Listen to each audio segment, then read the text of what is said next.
Major general AK सिवात साहब हमारे साथ जुड़ गए। जनरल साहब, आपकी क्या राय है, क्या युद्ध की नौबत आ सकती है? मुझे नहीं लगता कि युद्ध की नौबत आ सकती है, क्योंकि उसकी वजह है। देखो, सच्चाई ये है कि जो सर नैन्सी एक सेकंड आपको टोक रही हूं, क्योंकि आज जैसे जैसे खबर आ रही है वो भी अपने दर्शकों को बता देंगे। बड़ी खबर इस वक्त की, रूस ने चीन के लिए समर्थन जाहिर कर दिया है।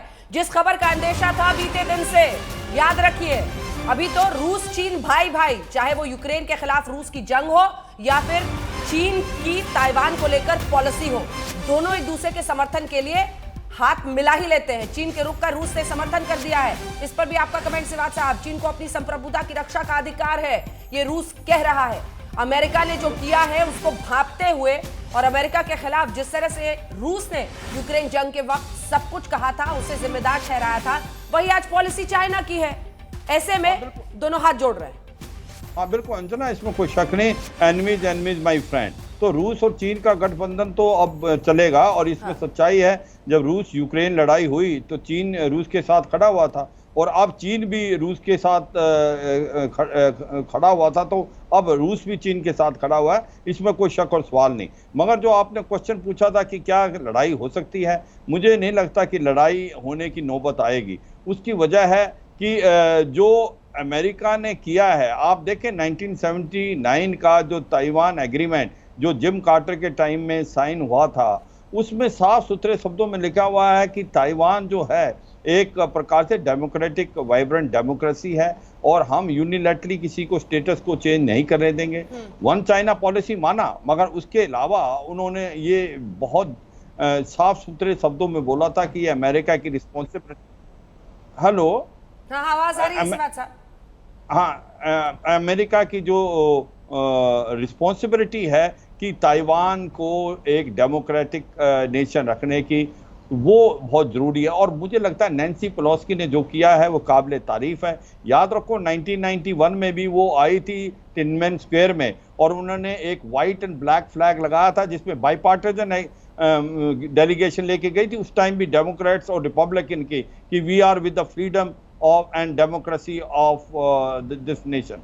सो वो बोल्ड इनफ है, और मुझे लगता है ये जो कार्रवाई की है ये काबिल तारीफ है। जो अमेरिका की डेलीगेशन नैन्सी पेलोसी की, जो कि स्पीकर हैं हाउस ऑफ रिप्रेजेंटेटिव, वो आई हैं, और तीन चार चीज़ें बड़ी इंपॉर्टेंट दर्शा रही है। एक तो कहीं ना कहीं डेंट तो लगा है सी जिनपिंग की इमेज को, जो दादाशाही और विस्तार गतिविधियां वो कर रहा था, उसमें थोड़ा सा तो डर जो था छोटे छोटे देशों को, फिलीपींस, इंडोनेशिया, वियतनाम, उनको भी हौसला बनेगा। उनको लगेगा कि अमेरिका बिल्कुल छोड़ेगा नहीं, जिस प्रकार से वो ताइवान के साथ अभी खड़ा हुआ है। तो इनको भी थोड़ी सी एक प्रकार से सहानुभूति के साथ साथ इनको भी एक स्ट्रेंथ मिलेगी, और सबसे इंपॉर्टेंट मिलेगी जापान को, साउथ कोरिया और ऑस्ट्रेलिया को, जो वो ये सोच रहे थे कि ऐसा ना हो जिस प्रकार से अमेरिका ने यूक्रेन को छोड़ दिया या अफगानिस्तान से निकल के आया, कहीं ऐसा यहाँ पर नहीं हो। मगर जिस प्रकार से नैन्सी पेलोसी गई हैं as a speaker of house of representative और डेलीगेशन को लेके, मुझे लगता है कि एक बिल्कुल सारा का सारा गेम चेंज हो गया है। और अब सी जिनपिंग जो है वो कुछ ऐसा करके दिखाने की कोशिश करेंगे कि वो नवंबर से पहले उनकी अपनी छवि को ठीक करे, क्योंकि सच्चाई है इन्फ्लेशन रेट बहुत हाई है, इकोनॉमी रूस की अच्छा नहीं करी, युआन गिरता जा रहा है। और ऐसे में अगर ये ताइवान के अंदर नैन्सी पेलोसी आ गई, इसके बावजूद कि चीन जो है गीदड़ भभकियां दे रहा था, तो ऐसे में मुझे लगता है कि जो एक ओरा बनाया था चीन ने, उसको डेंट हुआ है। और ये एक बहुत इंपॉर्टेंट चीज है, ये हमें समझनी चाहिए। मगर क्या नौबत आ सकती है युद्ध की? वो नहीं, क्योंकि युद्ध में बहुत बड़ा नुकसान होगा, वो अमेरिका को भी पता, चीन को भी। और चीन को ये मालूम है अगर युद्ध होता है। क्या ये आप भी इसको अमेरिका का ब्रावोडो मानते हैं कि ऐसे वक्त पर उन्होंने, जब चीन पूरी तरह से ध्वस्त दिख रहा है, उसके बैंकों की हालत पूरे विश्व के सामने है, इकोनॉमिक रूप से, आर्थिक रूप से वो कहां धरातल की तरफ बढ़ रहा है, इस जगह को इनकैश अमेरिका क्या रहा है? क्योंकि अयमन अल जवाहिरी जो खूंखार आतंकी सरगना है, उसके मारे जाने के 2 दिन बाद डिक्लेयर होता है कि हम 2 दिन तक कंफर्म कर रहे थे कि वही मरा है कि नहीं मरा है। जिस दिन पेलोसी को पहुंचना है उसी दिन ये क्या घेरने की कोशिश है, अमेरिका कर क्या रहा है?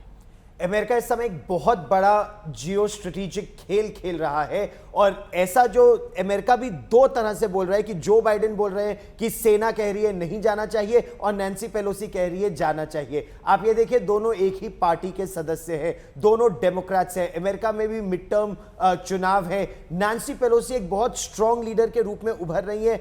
जो बाइडेन ने अयमन अल जवाहिरी की मृत्यु की बात जो अभी की, इससे जो बाइडेन उनका जो